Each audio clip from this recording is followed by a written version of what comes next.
So with that, welcome to this month's edition of Property Research, talking about the Register of Deeds Office, really more than a resource tape, titles of abstract and tax assessments.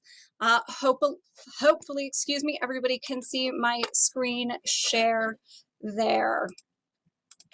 But this workshop series is in partnership with the city of Waukesha, and most explicitly the Waukesha Unlocked program that is coming up in October, October 9th and 10th. Businesses and some private properties throughout the city are opening up their doors for behind-the-scenes tours.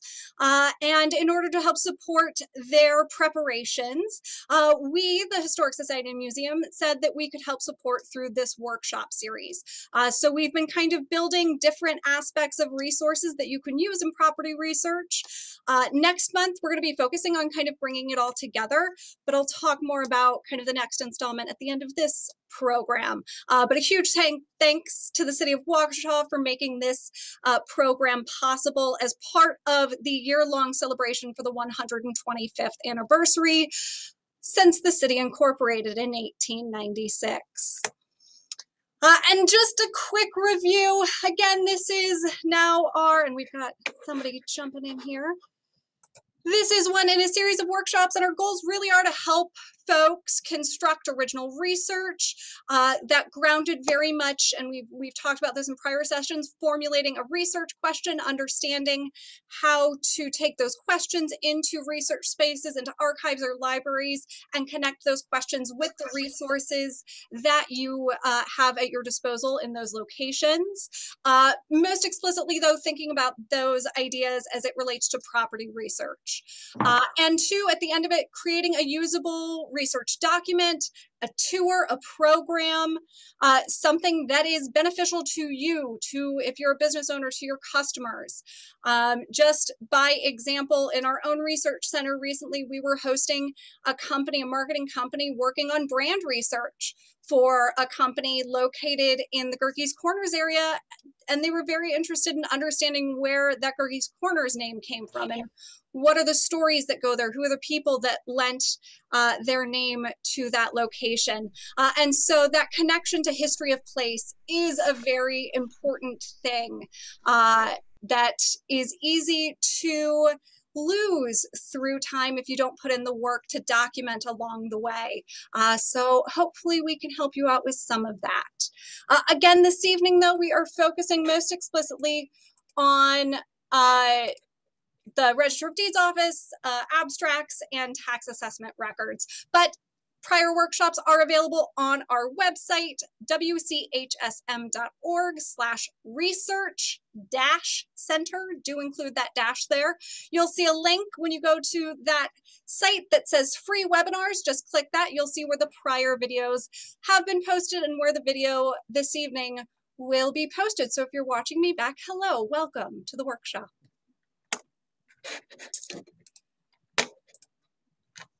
So this grouping, and this is as someone who facilitates researchers, I group these together when I think about them anyway, these three groupings we're talking about tonight, as kind of a municipal and legal property research group. And the way that I am going to treat and talk about them is as a historian and a researcher. Do not take anything I say as legal advice. If you're looking for help on a property dispute, I cannot help you with that. And in general, researchers, we're going to approach these documents, these sources of information a little bit differently than, say, a lawyer or a real estate agent or even a surveyor would, because we're trying to plumb them for information that builds a story rather than information that clarifies some dispute over ownership or, again, a boundary line, or even clarifying those things. We're often looking for dates, for people, for changes in value for property that can tell us what may have happened to the structure, right? That a change in value on a tax assessment could be indicative of improvements to property. But we'll talk a little bit more about how that's not always true. So with the Register of Deeds, those are, and this is kind of broad strokes, Register of Deeds office you can find across counties, across the country. They really serve as the repository for information related to vital statistics in many counties.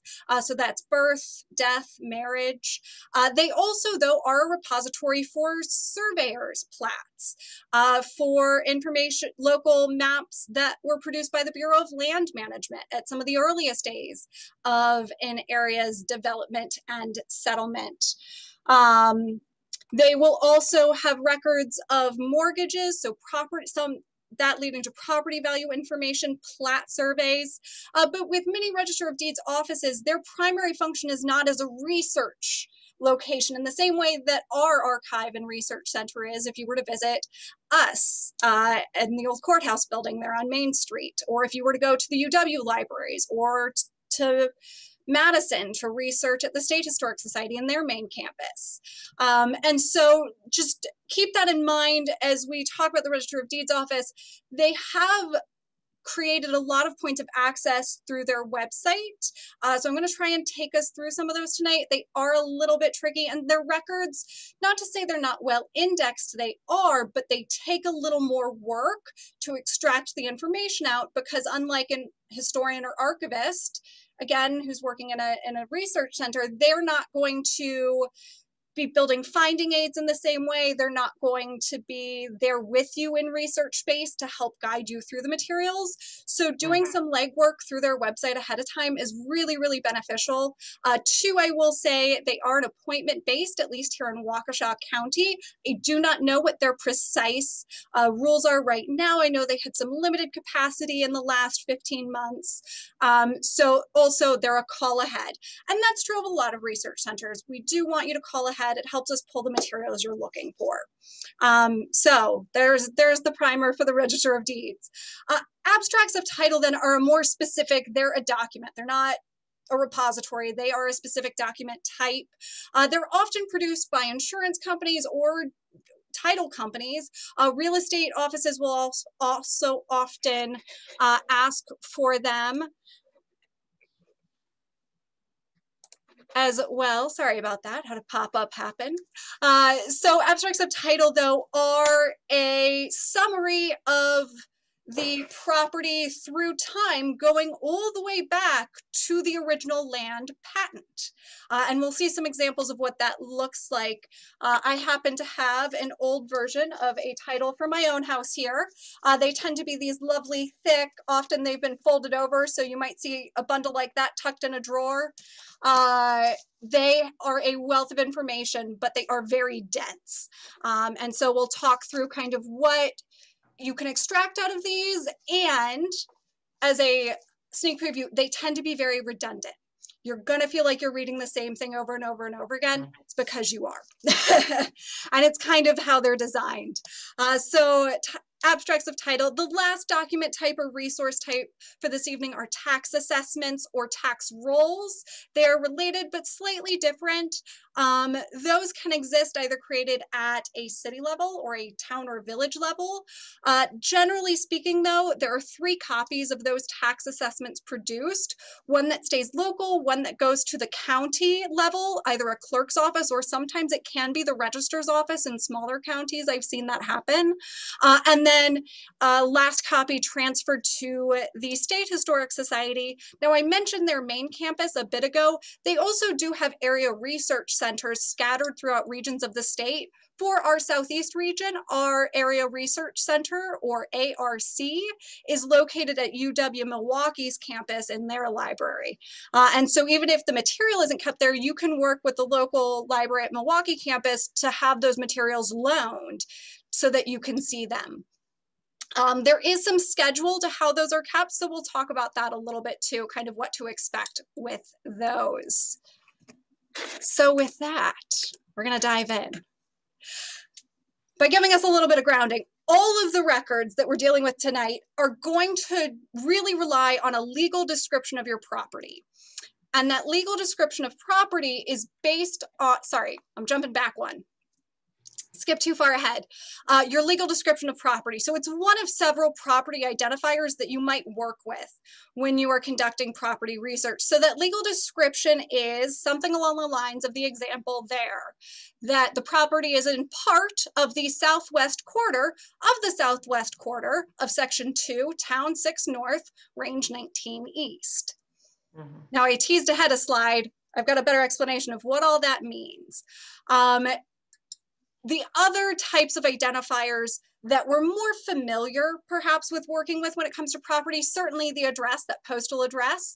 Now those do change through time, which makes life more interesting, either because street names have changed or numbering systems have changed.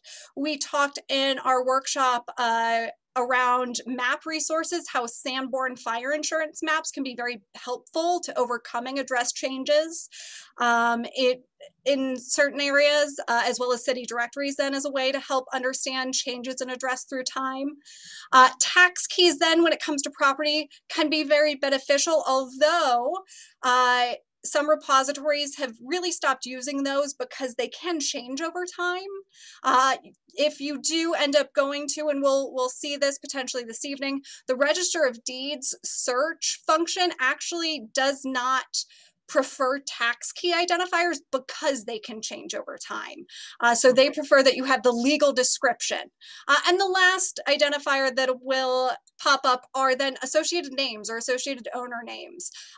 For my own house, as an example, I live in one of the historic districts here in the city of Waukesha. And so my house has an associated owner name, the first owner of the property. And so in some references, the house is listed as the Galt House, which is a lovely identifier, but it does not tell me an address. It does not tell me a legal description. So if you've got that kind of name identifier, we can generally find information, but that legal description tends to be the key that's going to unlock more resources overall. And that is in part, and I jumped ahead so I teased this a little bit, that legal identifier is based on the public land survey system that has been in use since the Land Ordinance of 1785, and we still use today. If you were to go to the Bureau of Land Management website, they have an incredible collection of maps through their online resources. Through maps being generated today, this land survey system is still in use. You can see in the diagram there, if anybody recalls that description from the slide before, the southwest quarter of the southwest quarter, right? So any given township in the county of Waukesha, we have 16 townships. We're a pretty perfect square in that way, so 4 by 4. You can then take one of those sections, subdivide it into 4 sections, quarters. So you have your northeast quarter, your southeast quarter, northwest quarter, southwest quarter. Within the quarters of your section, you can divide them into sections again. So that's where in that legal description I'm going to use as my example, the southwest quarter of the southwest quarter would be this bottom southwest quarter, but just the bottom quarter of that. And as you work out the surveying measures within that, and some of you may have already spied this, that final quarter works out to be 40 acres. That 40-acre piece has absolutely entered the lexicon, right? We talk about getting 40 acres or being on the back 40 or 40 acres and a mule. This system is why. This system, as it works out, lands you on a 40-acre quarter of a quarter within a section, within a county. And on from there, you can see it goes all the way down to chains and rods. But this territorial system, this public land survey system, is one of the most fascinating things when it comes to American property research because it is uniquely American. It's a system that is devised by our founders and has stood the test of time. Now, it does have its shortcomings sometimes. It doesn't really account for curvature. Turns out that's important, especially as you go further north. And 2, it doesn't account for what land features are.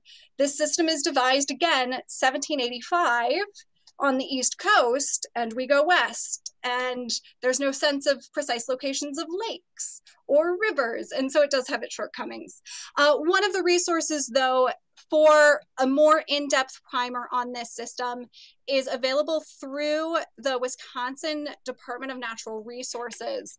I'm going to pull it up here, but it's a quick 5-pager. I'll say the first page, though, really has a nice description of how you read that legal description, and how, in reading it forwards, is how you're going to see it documented. But really, when you take that description onto a map resource, you're going to want to read it backwards, because it's going to work from the biggest identifier in towards that quarter section or even specific subdivision, block, and lot number. So just wanted to reference that right off the bat, because we're going to be talking about that legal description quite a bit. Here is a map again, Waukesha County, that 4x4, and you can see within all the townships identified, and then you can just see peeking all those numbers in each of those sections, all those lovely little section numbers.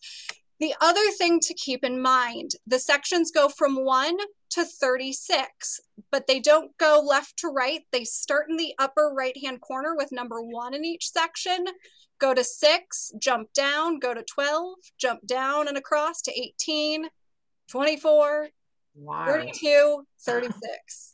Why? So this is the way of things. But again, this is why you come to fun webinars like this, so we can reveal these secrets that archivists have learned and share the fun. But suffice to say, there is a system behind what otherwise can be a very odd sounding legal description. So you can get down to a very specific property with that. And in fact, that is what the Register of Deeds has prioritized as the way they would like for you to search for your property, utilizing their resources. Again, as a disclaimer, do not work for the Register of Deeds office. I am certainly a patron of their resources. I have done research in their space myself. I will say they have a wealth of information, but it is something that takes time, patience, and a willingness to flip through pages. They do have good indexes, but they are just that. They are indexes, and they are going to give you a volume number and a page number, and then you're going to have to take that and pull a large book in some instances, pull that out and flip to the appropriate places. There will sometimes then be notations within those volumes that say, you know, this particular section listing continues on page 625 and you're starting on page 47. And so that's when I say it can take some time and patience. You do have to follow the trail, as it were, of a property as you go through those volumes. In terms of what you should expect to find at a Register of Deeds, kind of quick 4 resources that you can look towards are property ownership deeds. So a little bit different than an abstract of title, but an actual record of deed itself. Information about mortgages, also liens. So anytime there's a financial transaction related to a property, recorded at the registrar's office. Surveys, if a survey is done for a new subdivision or a survey is done for a plat, those certified surveyors will submit a copy with the Register of Deeds office. And so those become reference materials that are necessarily recorded or certified through that office, but by extension for researchers like us, they become our resources. And again, and I mentioned this earlier, the maps that were produced under the U.S. Public Land Survey System, a range of dates on those. And again, those maps, those Public Land Survey System maps, also part of collections held by the Bureau of Land Management, but hugely valuable map resources there. But the first thing to do before you start diving into resources at the Register of Deeds website is to look up your legal description. And so I'm actually going to, and everyone fingers crossed that my internet connection keeps up with us this evening. I'm going to walk through a little bit kind of what this interface looks like so that you know a little bit about where to click around in here. So if you go to the Waukesha County website or just Google Waukesha County Register of Deeds, which is what I do every time I go to this website, I just type that full thing into Google, you're going to land on this lovely page. Lots of contact information, hours, that big red stop sign, stop, appointments. So still taking appointments, again, call ahead if you are interested in going in. But we're going to go through some of the things you can check out before you even do that. There are 2 links here to highlight, or I should say series of links. There are the 3 boxes here.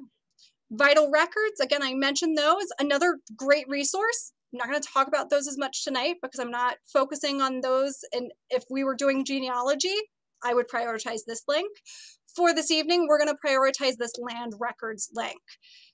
Also then, on the right here, these quick links can kind of shortcut you directly to some of the resources. So I tend to start folks by using this blue button first, and then once you start to get a feel for what different interfaces there are, you can kind of start shortcutting yourself to these.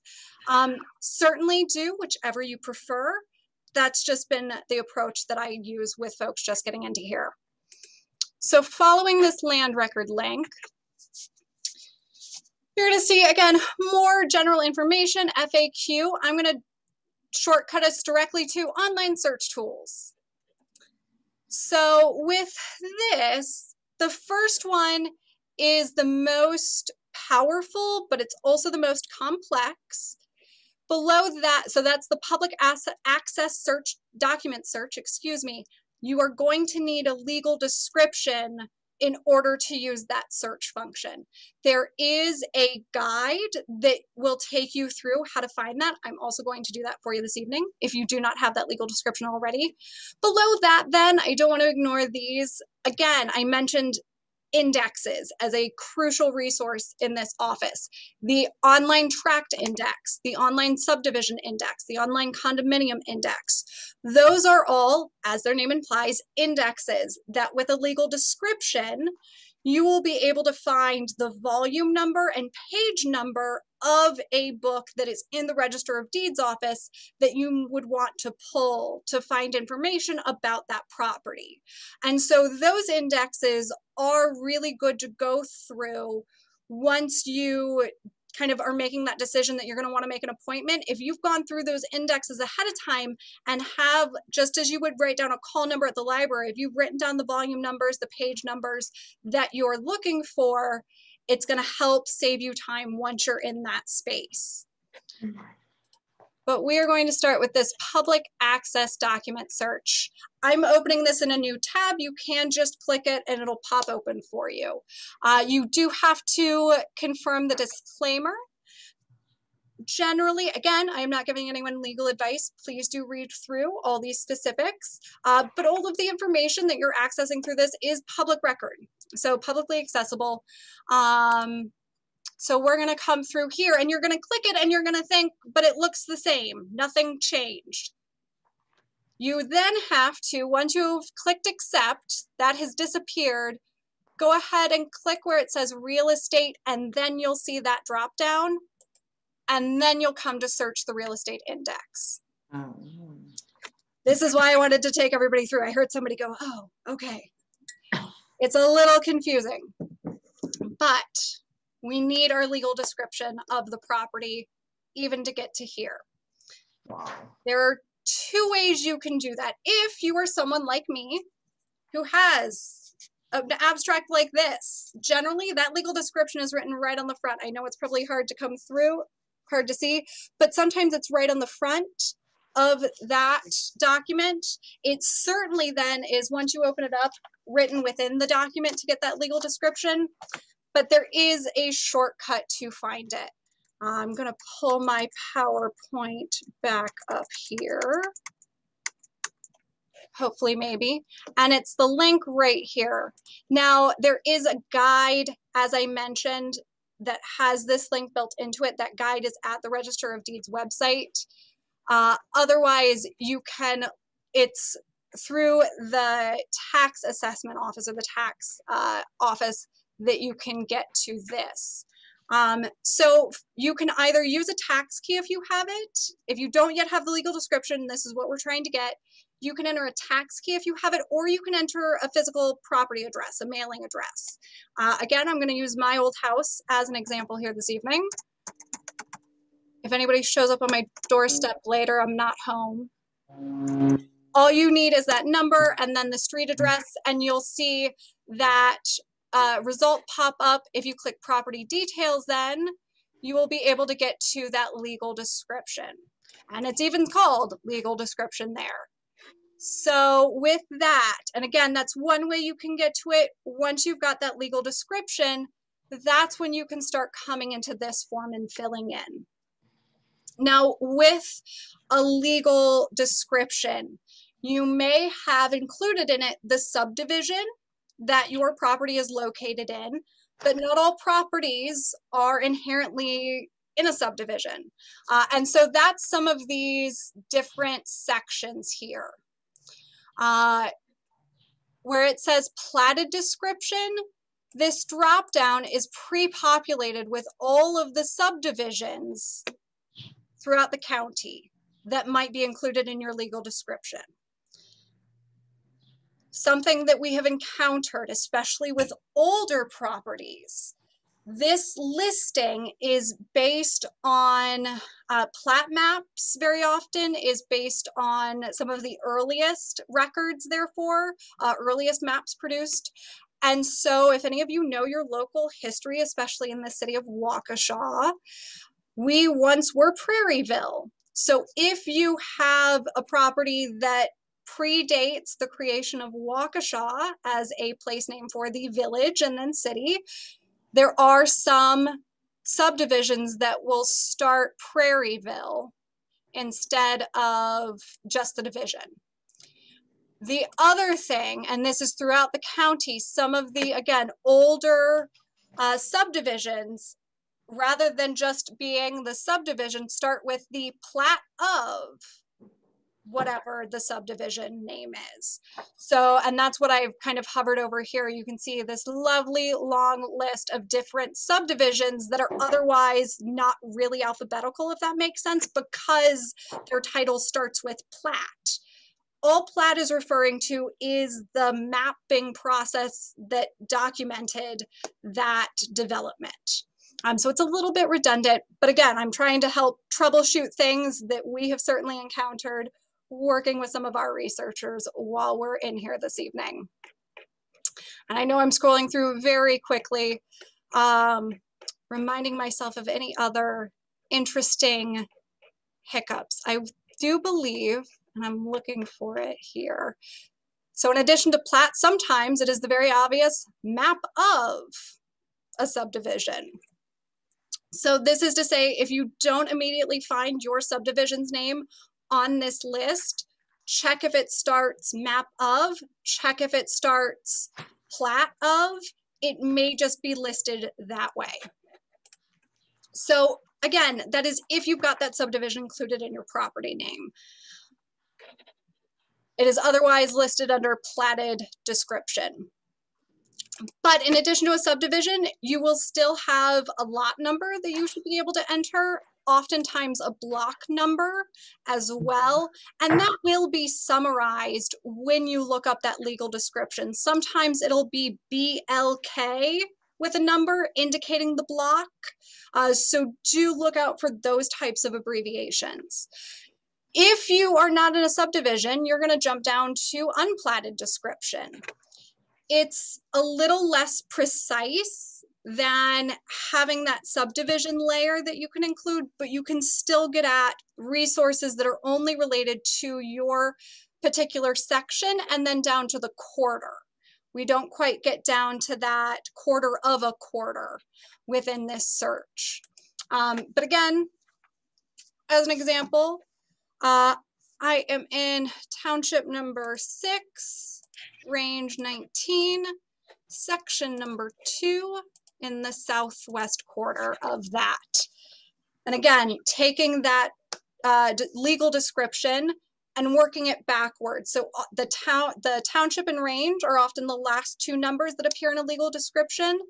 And then you'll see that section and quarter information that's actually previous to that as it's written.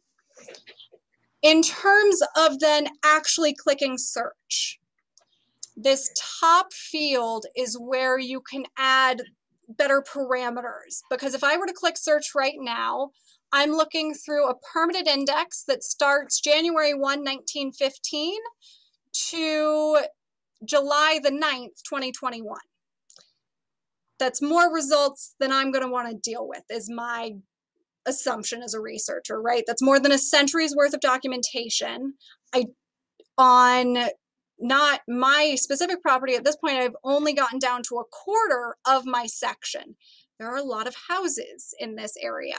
And so you can define by date, which if this is part of a larger property research project, at this point, you're generally looking for very specific details of, again, is there a mortgage record that I can look at to see when a property changed hands that otherwise I can't find on a map record because the maps were only issued in 1906 and then in 1914, so I need to fill in that gap. Or that you don't have that abstract of title that's giving you a good summary of ownership and you want to see the summary of deeds over time. But again, give yourself narrower time windows to search in, just as a practical research tip, because it's much easier to say, plug in here 01, 1915, and then only search to 01, say 1930, give myself a 15-year range that I'm dealing with, then go ahead to look to see what comes up and go through those materials from there. And I tend to work in those increments, either 5 or 10 or 15 years. Again, if you have a more specific range of time that you know you're most interested in, just plug in those parameters.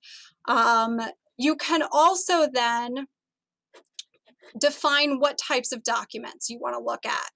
And this is another tip that took me and some of our research volunteers a couple of times through to realize. You can click this little Minecraft looking button over here. If anybody remembers that, or not Minecraft, Minesweeper, that computer game. I think it looks kind of like a Minesweeper game. If you click that, this pop-up comes up and you can either select a group of record types. So anything that is a type of deed or anything that is transfer documents. Or you can come in to this full listing of document types and make your selections from within here. So in that deed grouping, everything starting here, deed, would be included. There's also probate documentation that has been entered at the Register of Deeds office, subdivision and cemetery plats. Again, those are going to be plat map resources.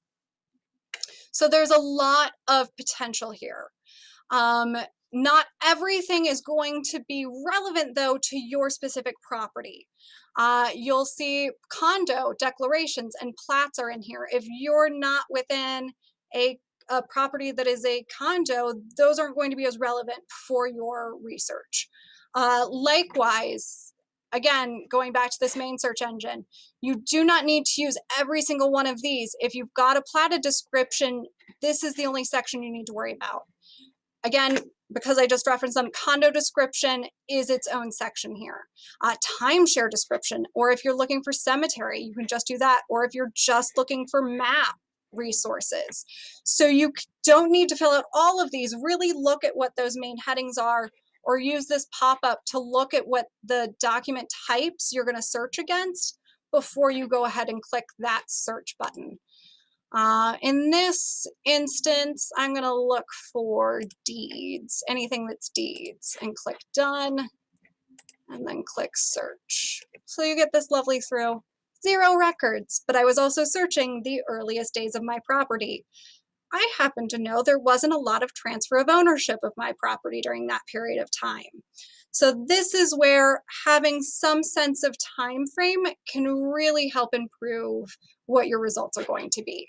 And it is perfectly fair to type in some parameters and get no results.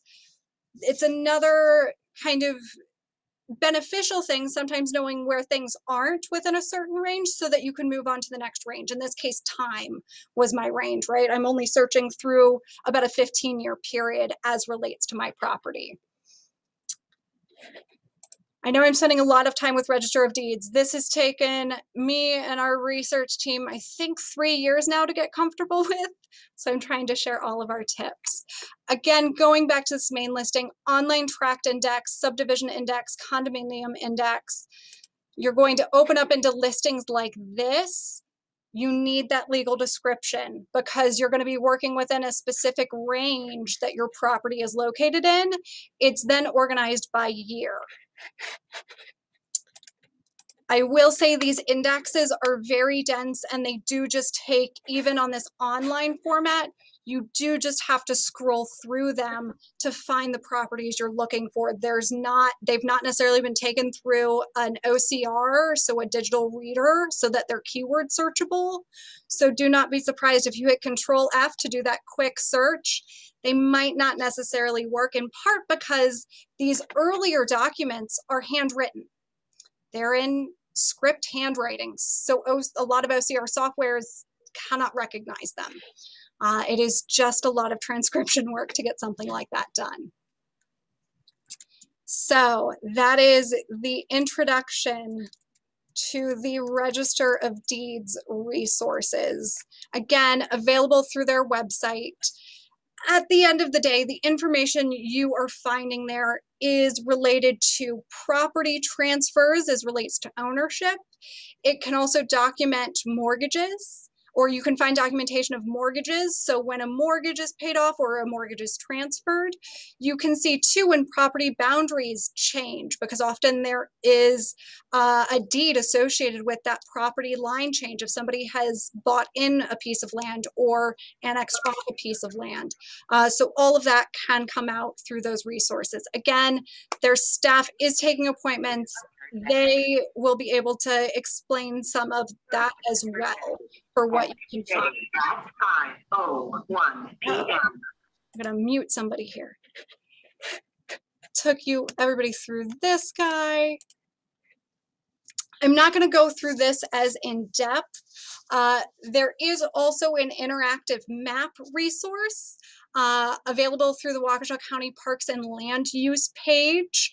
It is a layered map, but it's another way that you can find your tax or your legal description. But I'm going to hit it very quickly. Waukesha County GIS is what I search for. My #1 hit. So here's the site, accept those terms. It'll take you on in. I'm just going to get rid of a couple of these tabs here. Give my internet a fighting chance. But when this comes up, there is a button that says, I want to. Click that. As you come down, there's a search by address function. You start here, and then you can start typing in your parcel address or your property address. It'll start pre-populating with street names that are street numbers, and then the street names that it has indexed. So again, looking here in the city, it'll give me that parcel outline. Clicking here, you can get to the tax file that'll have that legal description information again for you. It also gives these beautiful aerial maps so you can really see property in relation to other locations in your neighborhood. And again, this map covers the entire county. So there is a lot of information embedded in this map resource. I'm going to go ahead and close out of those. So, Register of Deeds, how to access information, abstracts of title. Now these, again, a more specific resource.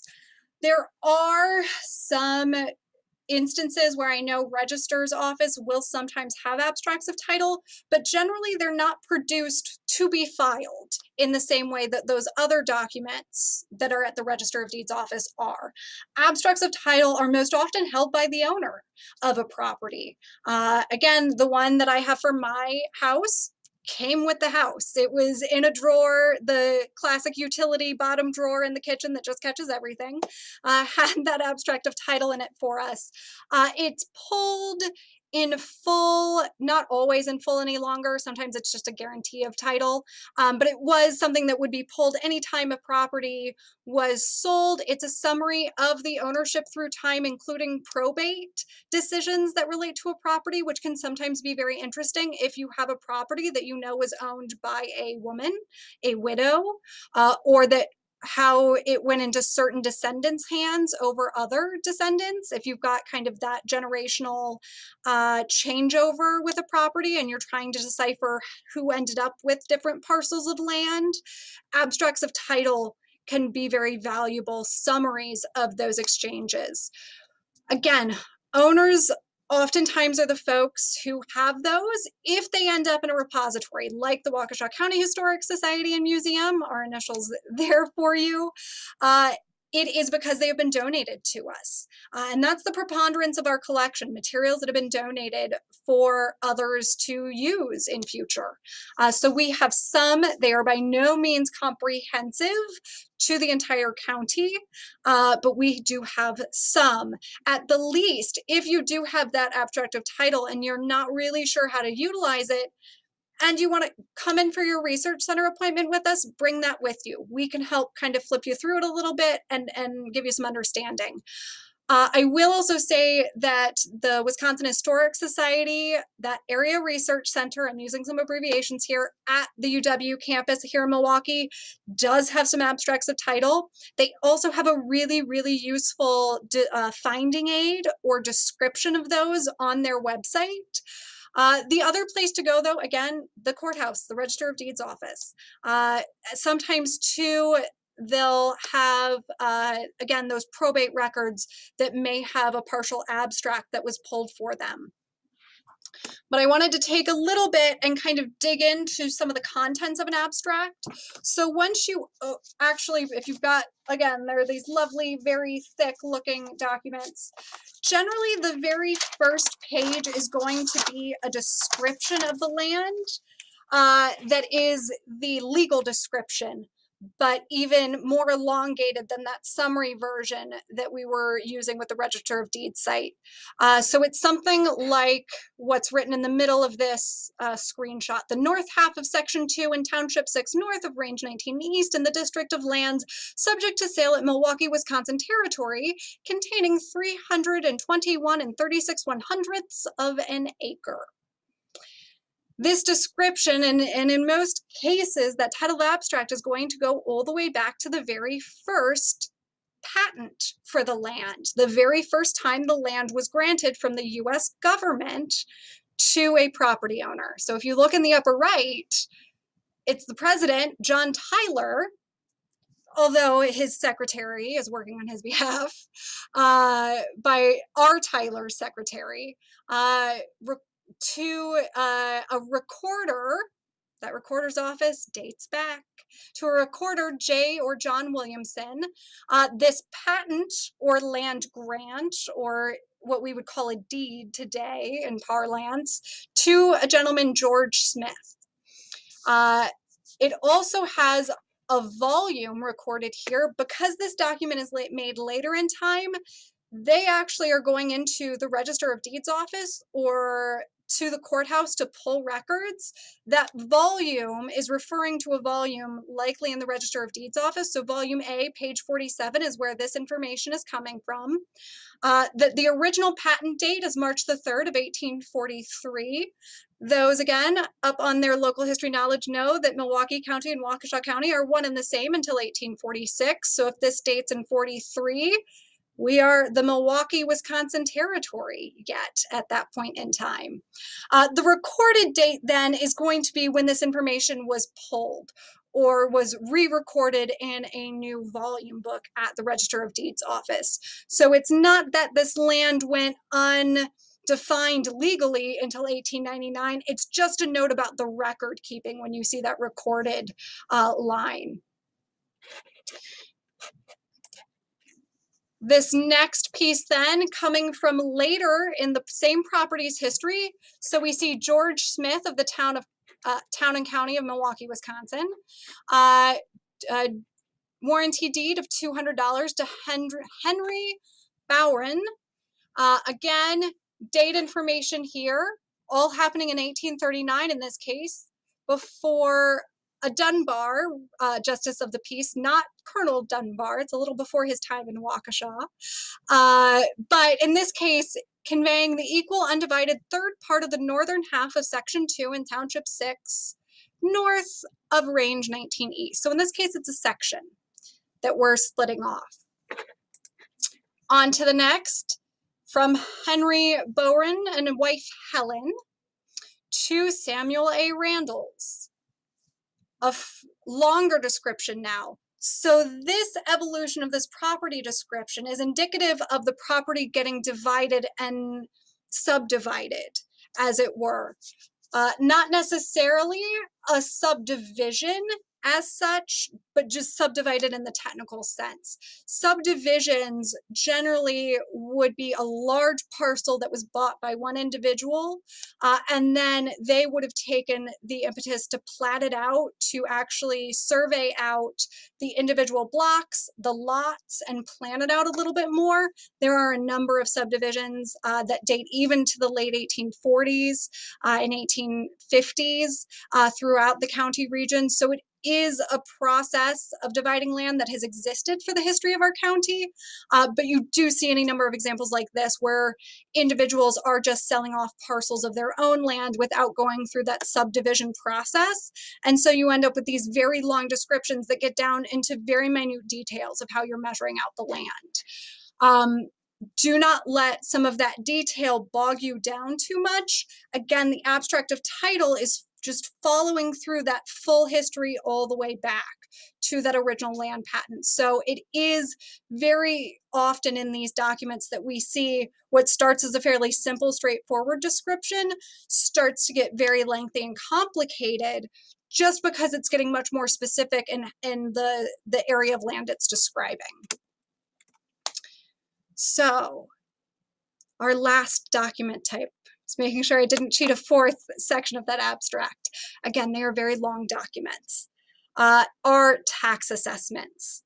Again, a couple of good repositories for those include our research center, although we do not have tax assessment records for all areas of the county. I'll get into why here in a second. Also though, again, the Area Research Center at UW-Milwaukee, specifically they have treasurer tax rolls from 1848 to 1983. They also hold a fairly complete collection from the Brookfield City Clerk's office, the City Clerk's records, from 1955 to 1968, so a very 20th century resource. But if you think about the history of Brookfield and the development of housing in the post-World War II era, that's a really key period of time for those records to be held. And they've also got a really nice online finding aid related to those collections that, if time permits, I'll pull up here, as I always like to show you where to find this stuff.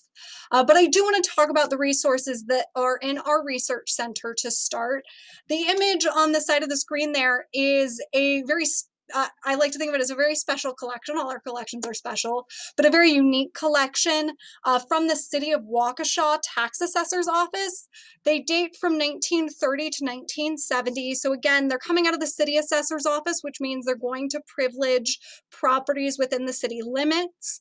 But they're fairly unique as a tax record because of the amount of detail they have. As you can see, even from this, they include a sketch, a dimensional sketch of the building. It's not giving you details about interior layout, but you can see where porches are defined. You've got your measurements for the exterior dimensions all around. It also gives an indication of how many stories the building is. As you dig further into this resource, I'm going to pull up a picture here that I can zoom into a little bit more. It even recorded things like what flooring type there was, what trim type there was. Are your walls rough, plain, painted, paneled, papered? Really, really specific details and really interior architectural details. Also relevant, anyone who is getting into restoration work on their home or is looking to understand when additions or changes were made in the home, at least in the city, these records can be very useful to finding that information or narrowing in on that information. So lighting type, plumbing in the house. I will say the year built tends to be hit or miss on these. Sometimes it's a best guess, but that's not necessarily what we look to this resource to tell us. This resource is where it's weak on that year built, it is very strong in all of these other details. And again, by tracking through time or looking through time at these, you do get a summary of the assessed value of the house. So you can look as well to see, is the value going up and why is it going up over time? Is it because there's been an addition? If there was a garage added to the property, that would be captured on these. Again, this is, at least in our collection, a pretty special resource type that we have. We do have an index for it that is by street address. It is, I'll say, 93% good. We always seem to find an exception every now and again, but it is a pretty accessible resource that we have in our archive. In general, though, because not all tax assessments get into that level of detail, information that you can expect to find from a tax assessment or a tax roll is the other identifier often associated, are owners or trustee names. So as you check them through time, building that chain of ownership, acreage associated with the property, a combined value of real estate and personal property. Sometimes it is broken out, but it can depend on the village or town recording that information, as well as the use of structure. If there's a business in the structure, the tax is going to be assessed differently. Two, often those circumstances of business use are where we will see property, or excuse me, personal property value spun out or broken out of that overall summary because it's property to the business rather than personal property included in the home. But this is an example of what a tax roll in our collection looks like. This from our New Berlin City Clerk collection. You can see the names of owners recorded here, that lovely legal description in that beautiful script handwriting. So, right, looking at the first one here, the southeast quarter of the northeast quarter, section 16, town 6, range 20. Again, getting back at that public land survey system description. As you read across it, I've got the flip page, or the next side of the page here on the extension. Improvements, total of improvements, some deductions potentially, valuation, all the way across to your total amount of taxes due was the end goal. But so a lot of information, but again, all based on being able to find it from that initial legal description. Property owner names are here, but there are instances where the individual recorded for paying the taxes, otherwise recorded as name of owner, is not necessarily true. That there are instances where the owner and the taxpayer are different. Now that can happen for different reasons. It's hard to jump to any single conclusion in those circumstances, but it's something to be aware of to help contextualize this resource with the other resources that you might be looking at. With any of these, that is true, whether you're going into the Register of Deeds office or you're looking at an abstract of title or tax roll information. Always build out as many of those points of information as you can and cross-reference them. And again, pulling to other resources that we talked about in previous workshops, maps, city directories, phone books from more recent. You want all of those to help build out the picture, because sometimes a resource that ends with a question, those questions sometimes are answered with another resource type. So it's good not to immediately jump to conclusions until you can really compare all of that information together. Of course, I will say, visit us in our research center. I will, between genealogy and property research, they're number 1 and number 2 for what we help folks with in a given week. Waukesha Museum at gmail.com is how you get the research center team.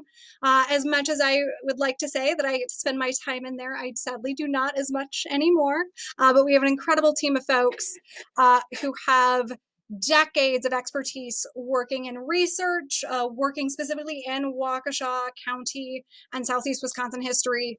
And they certainly know our collection very, very well. So do reach out to them if you're interested in an appointment. And 2, in that first email, if you are reaching out, if it's a property request, send us the address. Looking for this specific property. I said this at the very beginning. One of the first things that we do when we get that property mailing address or physical address is to go to the Register of Deeds site, look up the legal description, and we start working from there. So we can help you leapfrog into that legal description right away. So reach out, happy to help. Also want to let you know about a couple of other ways that you can explore history.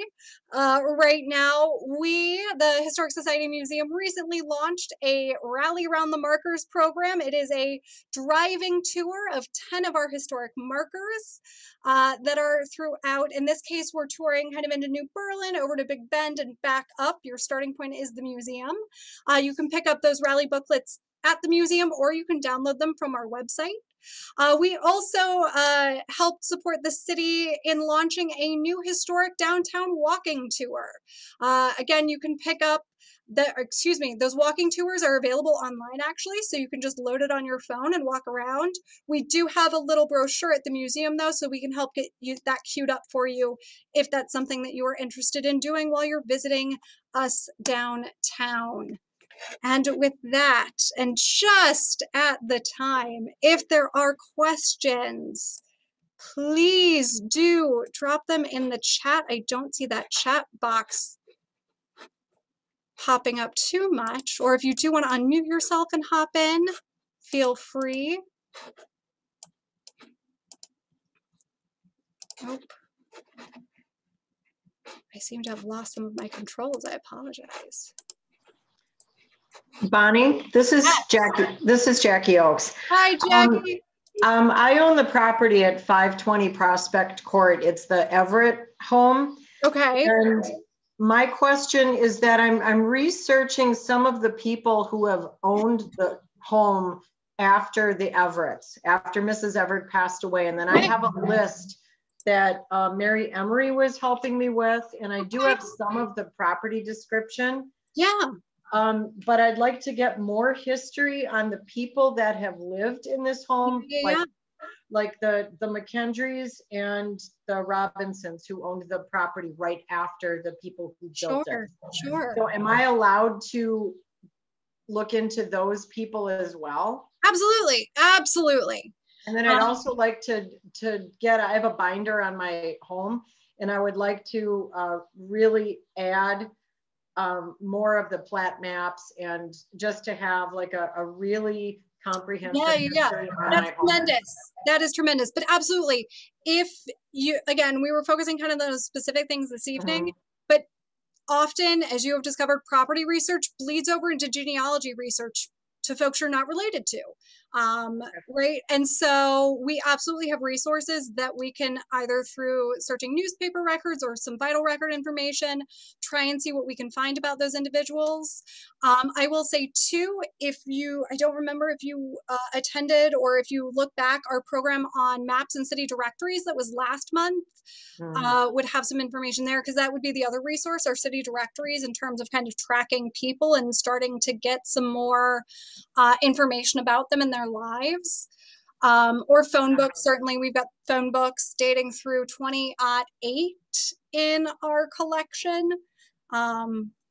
So now, absolutely. Is this all stuff that you have at the Historical Society, that if I come in on a Friday, make an appointment, and I go through records there? Absolutely. Absolutely. Okay. And do you still have pictures, like boxes and boxes of pictures to go through? They are now indexed. We have been working on getting those digitized slowly but surely since 2009 now. So those Okay. are much more readily available digitally at this point. But right now Okay. it's an on-site search. But yes, all of those accessible. waukeshamuseum@gmail.com. Okay. Shoot them a message and they will get you lined up. John Shankenecht and Linda Hansen are the two lead Yep. researchers in there. They are fantastic. Yep, I've worked with John before. He's actually been super helpful. That's usually I hear that a lot about him. Yeah. Okay, sounds good. I'll make an appointment now that you guys are open, and yes, we can actually come in and do things now. Absolutely, no. And we have been operating by appointment in there since last summer, actually. Okay. So, yeah, this is the first chance that I've had to be able to come in on a Friday. That's perfectly fair. But yeah, reach out. Good. They'll get you booked with an appointment.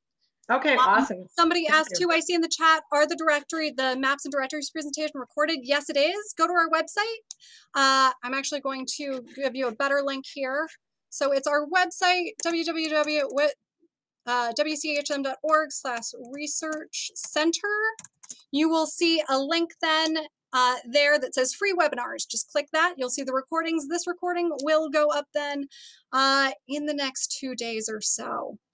We've got a busy week, so we'll get there. Other questions? All right.